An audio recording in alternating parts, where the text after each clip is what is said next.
one. If you're using your sense of identity, like, boy, I'm certain, not because everything around me is perfect, but I'm certain because I've always found a way.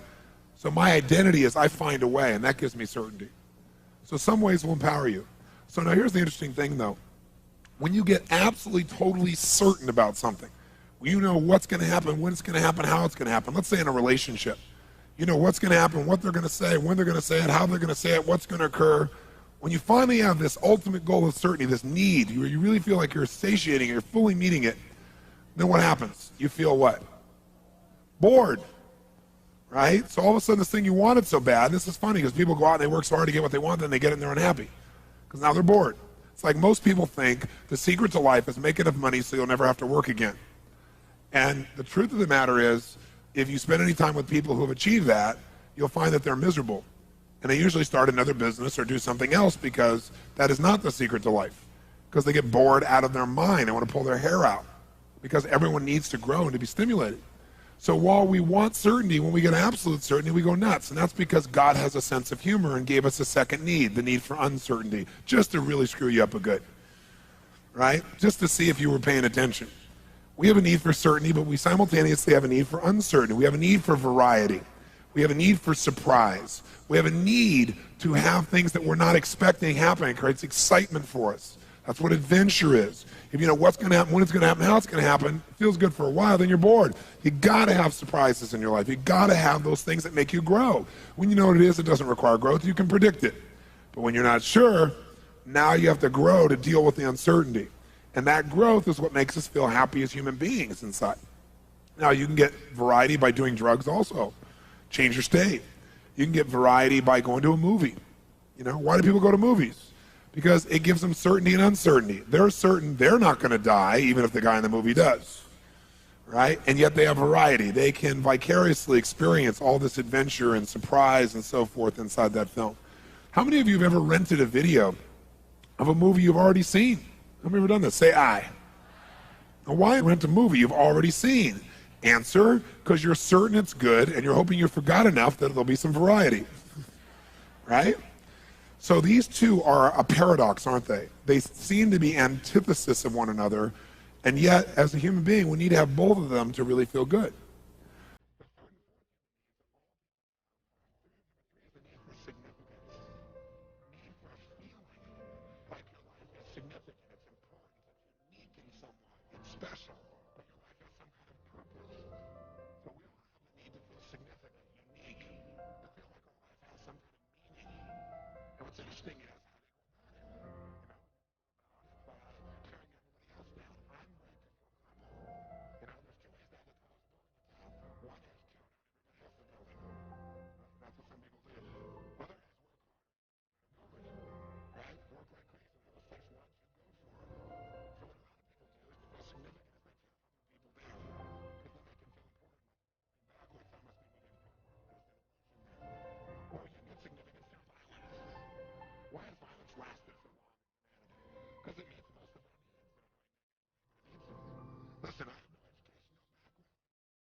And the fourth human need is the need for connection and love. So while you're busy trying to be unique, and I have so many clients, super achievers in the culture, actors, actresses, business people at the top, athletes, who their whole life they wanted to be unique, and then they got this total uniqueness, and now they have no connection because they feel like everybody's trying to get something from them now. They don't really feel the love and connection they wanted, which is the fourth need. Because to be unique and different, I have to be apart from you. This happens in people's intimate relationships all the time as well. Someone says, oh my God, I really want to be at one with this person. And then they start feeling at one with a person, and they love it for a while, and they go, oh, wait a second. I feel like totally loved and connected, but who am I? How am I unique in this world? I'm losing my identity. And then they freak out and pull back from the relationship. Because what they're trying to do is meet two needs simultaneously. You can get connection by being sick, and then everyone will come and pay attention to you. You can do it by creating problems. If you don't give a kid attention for doing something good, they'll do something bad to feel that you really care and you love them, to get your attention. And by the way, all adults are big kids. They do the same thing. Same thing as a child does. Sometimes a little bit more dramatic, sometimes a bit more painful, but the same things that kids do. Because basically most people are still 5 years old emotionally. So we respond the same way. Most of us are not directing. We have this great facade, but inside we're this little kid. So now here you are in this situation where you want connection. What else can you do? Well, you can have connection by just loving people. You can have connection by way of being in nature, or connection to God through prayer. Or you can have connection by looking at a piece of art and feeling this sense of inspiration. You can have it through meditation. You can have it by making love, and you feel this total connection. You can have it through a pet. There's so many ways to get it. You're going to find a way. The only question is on a scale from 0 to 10, where 0 is none and 10 is totally fulfilled, where are you? Most people find ways that really don't fulfill them totally to bring them up to a 4 or 5. So they're in no man's land. They're not really happy, but they're not unhappy enough to do anything to change it or make it better. And then if you meet these first four, if you meet the need for certainty and uncertainty, called variety, and significance, and connection, you'll find a way to meet those. Those are called the fundamental needs. But you will not be rich, happy, fulfilled, really fulfilled, unless you meet the last two, and very few people meet the last two. These are the two that are the real secret. And that is, number 5 is you must grow. You must grow. And number 6 is you must contribute beyond yourself in a meaningful way. See, you can get certainty by controlling everybody. You can get variety by doing drugs. You can get significance by tearing other people down. You have connection by having a problem all the time that people have to fix. And so they pay attention and you feel loved by that. None of those make you a better person. The only way you're going to be fulfilled is if you pick a different set of vehicles. And those vehicles, or those ways of meeting your needs, must cause you to grow. Because no matter how much you earn, how many people think you're great, or what's wonderful in your life, if you don't feel like you're growing, you'll feel like you're dying inside.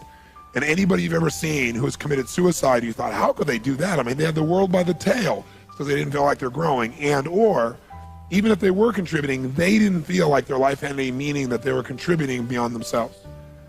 I bring this to your attention because I've seen so many people develop such great skills and still be unhappy. So if these are the 6 needs, you got to decide how you're going to play this game. And there's certain beliefs you have that make you do things a certain way, and they may not be serving you, but you keep doing it because it meets some of your needs. It's like, for example, anything a human being does, remember I said they have a reason. So if you smoke cigarettes, even though you know it's terrible, you do it because it meets some of your needs. Maybe initially you did it to be significant, or to feel connected to some friends. Or maybe you're so stressed, you're certain when you smoke, you can relax. So now we stop you from smoking, well, you're going to go for something else because you got to still feel that comfort, or you got to still feel significant. So unless we understand what our brain is doing, most of us in life have no idea how to win the game of life. We don't know what the target of the game is. We don't know the goal. And so it's pretty hard to win a game when you don't know what the goal is. I'm here to tell you, having been with a couple million people from 65 countries and having heard every story you can imagine. I've dealt with people with 152 personalities who started splitting in the middle of a seminar while Diane Sawyer was actually covering a businessman sitting next to this woman, and she split in 152 personalities, been in therapy for 30 years. and integrated her in 40 minutes on the spot. And Diane ended up saying it's a miracle and saying, but it can't last. So they waited a year to do the story and followed her for a year, and she never broke down again. So I've dealt with that, to people with 152 personalities, to people with like no personality who have a bigger problem, right? Okay, a much bigger problem, right? I've dealt with, the kid in the South Bronx addicted to crack cocaine, and I've dealt with the top CEOs in Hollywood addicted to cocaine. I mean, I've seen it all, and there's nothing I haven't seen. I've seen people physically abused, emotionally abused. I've seen everything you can imagine to see. You don't have to be bright to see there are patterns, and all these patterns are just trying to meet these same 6 needs. And most people don't know what they're after, so it's kind of hard to get your outcome when you don't know what it is. So what I want to talk to you about for a few minutes here is those last 2 called growth and contribution, because those are the ticket to freedom. And then we'll go through some fun skills, but I want you to think about your philosophy of life. Because while it's great to have these tools, you need both philosophy and skill to make your life work. If you've got great skill and no guiding philosophy, no guiding set of belief structures, then you are a person that has wonderful mechanics, but you're not really going to be fulfilled and you're not going to make a difference in the world. If you got this wonderful philosophy and you got no skills, no muscle, then you're going to live and be able to philosophize forever, and you know it's right, but you don't do anything. It's a merger of these two, or a melding of these two, that really creates a quality life from my perception. So let's talk about the philosophy of what creates that fulfillment. I remember somebody came to me one time and said, so what does it take to be rich and happy? And I remember I looked back to him and I said, it's really simple. Be a team player. I remember the person looking at me like, what does that mean? But let me tell you, that's the secret to wealth and happiness. Become a team player. What does that mean? A team player means you got to understand something. Human beings are really unique. Here's what's unique about us. We're driven to achieve a certain amount in our lives, whatever that may be, to meet our 6 needs. For some people, to feel significant, they got to make $10 billion. For some people, significant, they have to have a child and have that child grow up and be a nice person. There's no right or wrong. It's just different beliefs in our head about what has to happen, right? But here's what's interesting. Most of us don't need to have a lot happen to meet our needs. We don't. So it's different for every person. So let's say for you to meet your needs of identity, you have to do a certain amount of business. Well, once you do that much in business, you don't have any more drive. It's like, okay, that feels good, right? Or you have a certain amount of need for acknowledgement. But once you get a certain amount of acknowledgement, people tell you a million times how great you are, you always appreciate hearing it, but you don't really need it because you know. So you're grateful and it's wonderful, but it's not like desperation. You know what I'm saying here? And so certain amount of money, certain amount of respect, certain amount of accomplishment, certain amount of something, and then we kind of lose our drive because we enter our comfort zone. How many follow this? Say I. So once you're in your comfort zone, you're not driven anymore. Here's the problem. When you get in your comfort zone, you're not driven, you no longer grow. When you're not growing, you start to die inside. When you're no longer growing and dying inside, you stop contributing in a meaningful way. And as you do both of those, your whole world falls apart emotionally. See, I've seen this happen. I've got about 6 or 7 friends, probably 7 to be accurate, who are considered by most people in the world to be like the best on earth at what they do and have been for a quarter of a century. Like one guy's in the movie business, been the head of several studios, made an unbelievable number of pictures, Academy Awards. Another guy is an NBA coach, the most winningest coach of all time in NBA history. I mean, each of these guys are my friends, and they're in their mid-50s. And what all of them do when we get together and talk is we talk about life and where we're going, what we're doing. And I've watched many of them, the business ones anyway, cash out at one point in their career, where they sold their companies and made $500 million. One guy, $2.5 billion. And he thought that was going to make him happy. And I remember for the first 3 or 4 months, he was really happy. He partied, it was fun, it was great. But then all of a sudden he got more and more crazy. And then all of a sudden he started overeating and drinking. And all those things are as a symptom for the fact that you're not fulfilled. So now you're going for the cheap quickie to try and make yourself feel good because you really aren't growing, you're not contributing. And every one of them has gone back into some venture that made them have to grow, because when they had their business, they had to take on the challenges, they had to take on the effort, they had to grow, and they felt like they were contributing something meaningful. And that's when they're happiest. So having said that, if we all can get comfortable at a certain spot, then what's the secret to make sure we're always growing and contributing? And the answer is become a team player, which means this. People will do more for others they care about than they'll ever do for themselves. And that's a critical distinction to have about human beings. People will do much more for others they care about than they'll ever do for themselves. Now, for some people that's God, for some people that's their kids, for some people that's their friends. But we'll all do more for something people we really care about than anyone else, than ourselves. And so if you really want to be happy, you gotta grow and gotta contribute. How many buy that? Say I. So if you buy that, you gotta have a reason to constantly grow, because you're gonna get comfortable pretty easily. The only way to do that is have these people you care so much for that you feel compelled to constantly contribute more and to grow in order to be able to do that. Unfortunately, in my life, I figured this out at a very early age, and so it drove me to this point. It's why I'm here now. And I'm here now because I get to have this sense of I have to grow to do this, I have to contribute, and I get the joy and the fulfillment of that process.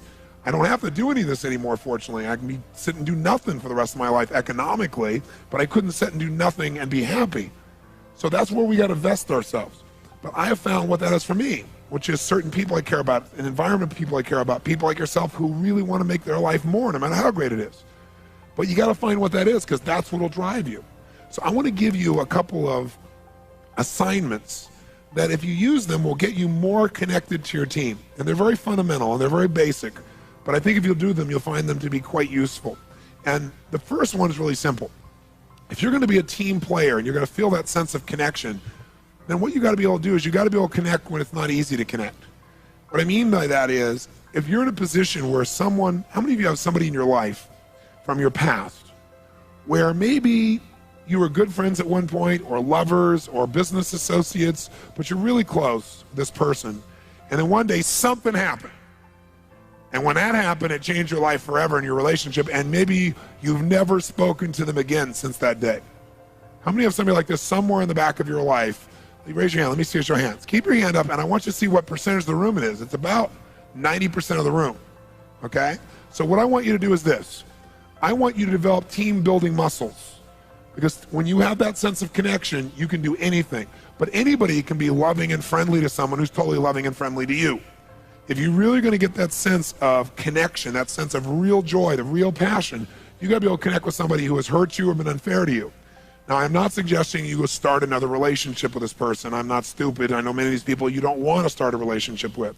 But I do want you to learn how to communicate with absolute caring and love, and make yourself do that even though you've been hurt. Because that's how you build an ultimate muscle. How many follow this? Say I. What I'm going to ask you to do is, you are going to tomorrow or tonight after the seminar, you're going to take this person, maybe you've not talked to them in years, and you are going to call them. Now, answering machines don't count, okay? But you're going to communicate with them. And what I want you to do is three things. I want you to call them. I want you to acknowledge yourself, who you are. Don't pretend you're someone else.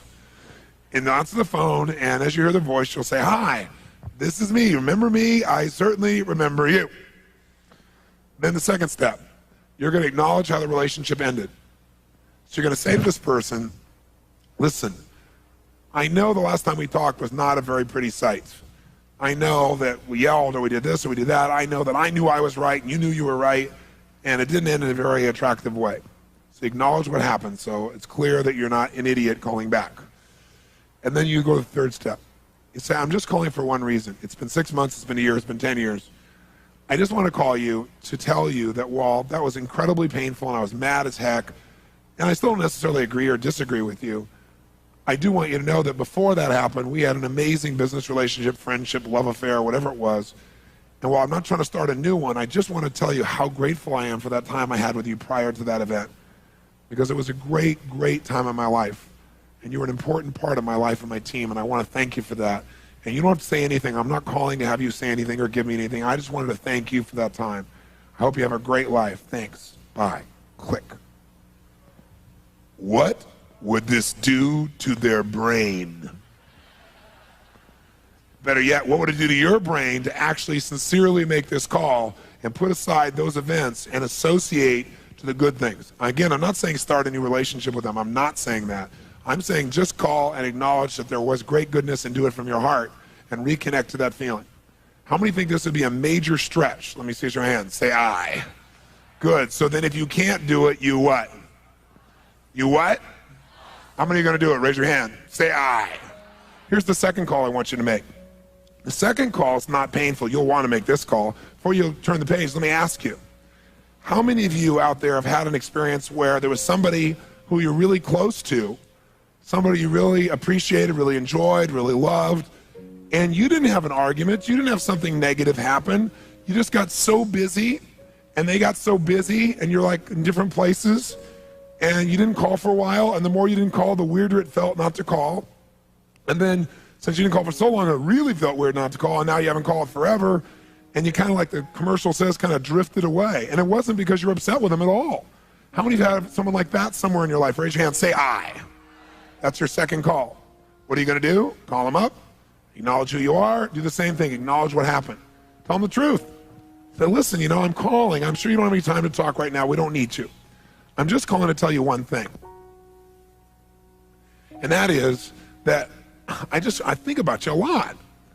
That, you know, I haven't talked to you in so long that after a while, I'm telling the truth. I didn't call for a while, you didn't call. I was busy, you were busy, and then felt weird to call. So the reason I'm calling is so it doesn't feel weird to call in the future, right? I'm just calling to tell you I love you, and I'm so thrilled that you're part of my team. And even if we don't talk for 2 years, I always care about you. And if you ever want to talk, I'm always here. I know you probably don't have any time, so I just want to say thanks, have a nice night. No, that person I guarantee will stop you. I say, oh, no, I'm so glad you called. And what it'll do is it'll take a part of your life, like one thing you can finally put behind you, this thing you can put back in front of you, and reconnect with it. And I think you're going to find that it'll have a really wonderful processional effect. Like, you know, when you drop the rock in the water, it doesn't stop there when it hits the water. It has this neat little wave effect on your life. Same thing happens when you reconnect with someone you really consider to be a friend. It has an impact on things that you normally wouldn't measure in that area. How many want to make this call also? Say I. And here's the third assignment. The third assignment in team building is I want you to make a list of all the key team members of your life. And what I mean by that is anyone you consider to be part of your team. Team can be intimate loved ones, it can be family or friends. Team can be those people you work with who you really, really care about. But I'm talking about your close inner team of people. The people that you care about, the people who have their feelings about you as influence over you. The people that you would be driven to give to and to serve, and therefore would need to grow and contribute in some way. And what I'm going to ask you to do is I want you to write next to each person's name some unique way you're going to let them know you care about them in the next 30 to 45 days. Some unique way. Because what we all assume is that everybody knows we love them, but we don't. People don't. They forget. Or if they haven't experienced it in a certain way, they don't know. So I want you to do it a unique way. Because again, people do weird things. If they can't get that love or that connection a good way, they do weird stuff to get your love and attention. So you don't want to wait till there's a challenge or there's a problem. And so I'm going to ask you to do it proactively. Now, for example, how many of you have kids? Let's see a show of hands. Wow. How many of you have teenage kids, as an example? Great. Another breed, aren't they? So now, here's what I want you to do. I want you to make your list, and I want you to come up with a unique way to make them feel totally loved. Now, let me tell you what's great about this. Number one, you'll increase your connection and sense of team. Number two, you'll have a blast coming up with creative things. Number three, you'll feel wonderful when you're doing it. And when all those wonderful things are happening, it'll affect your career, believe it or not. Because it'll affect the way you feel about yourself and your identity and what you're doing in your life, and it enriches everything. These little things mean everything. I'll give you an example. When I married my wife, Becky, I wanted to have 4 kids. I got 3 instantly. And all of a sudden, here we in a short time, we have 4 kids. And I had kids at that time. My youngest, I think, was 4, and my oldest was 17, and I was 24 years old, right? So that makes you grow up pretty quick, right? So I found myself in a place where it's like, wow, here I had this great love affair with my wife, and I really love these kids, but all of a sudden, wham, man, they were in my life quickly, rapidly, powerfully. And I had to feel a deal with that. And it was very difficult at first, extremely difficult, because I felt like, oh, I was getting less connection. I was less significant than the kids were and so forth. It was very difficult. But gradually what happened is I love these kids so much that it expanded my life. It didn't mean less significance, less connection. It meant I could have them from more places and at a deeper level. And now it's one of the greatest gifts of my entire life. If you ask me, are you a successful man? I would say yes. And my number one criteria is what incredible kids I have, who they are as people, which I think they've done on their own, but I think I've certainly helped to shape some of their core value structures and belief structures, which is the only thing you can shape. You can't control behavior, but you can certainly shape a good deal of what somebody values and believes by your example and your caring. And so when this first happened, I also was 24 years old, starting my career. I was doing an average of 200 days a year on the road, right? I was building and doing everything, so I'm not even there most of the time. And so these kids are in my life, and I'm thinking, my God, how do I connect with these kids? How do they know I love them when I'm not there? And the only solution I could come up with was, okay, I got to be there, number one. And number two, I got to really be there when I'm there. You know, I had 4 fathers myself. And the one who I consider to be my real father is not my birth father. You know, he's not my father genetically. But the one I mentioned who passed away was the one I was closest to. And I had the least amount of time with him. But I really had what I call magic moments with him. Just moments I'd never forget as long as I live. And they helped to shape a good part of who I am and what I believe and value. And so I thought, that's what I got to do. I got to create magic moments with these kids. But I decided to do it the way I'm asking you to do it, strategically. Not like just, okay, I'll figure a way, to really put focus into it. And so I looked at each kid, because each kid has different needs to know they're loved. So as I looked at that, I was able to do it. And I thought about, I don't want to just do this with my kids. I want to do this with the whole world. So you got to decide. Are you going to blast through your life and forget what you really love? What you really, really live for? Because you're busy trying to achieve something. Or are you going to do both? Live fully and blast through everything you want to achieve too. The only way you do that is if you understand team. Inner team is the most important thing. So that's my challenge to you, is to make it the most important thing, including, by the way, the team inside of you. Because for years, I took first 7, 8 years of my career, I didn't take one day off. I worked 7 days a week. That was it, because my whole identity was, I don't stop. But I've also learned through lots of pain that if you just give to everybody else but yourself, pretty soon you're empty and you got nothing to give back. And so I learned gradually to really give myself time.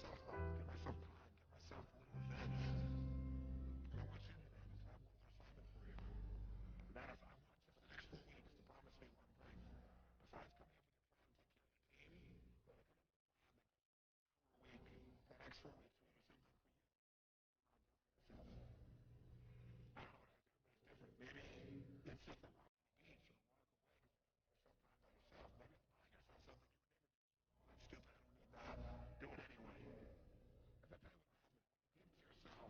You gotta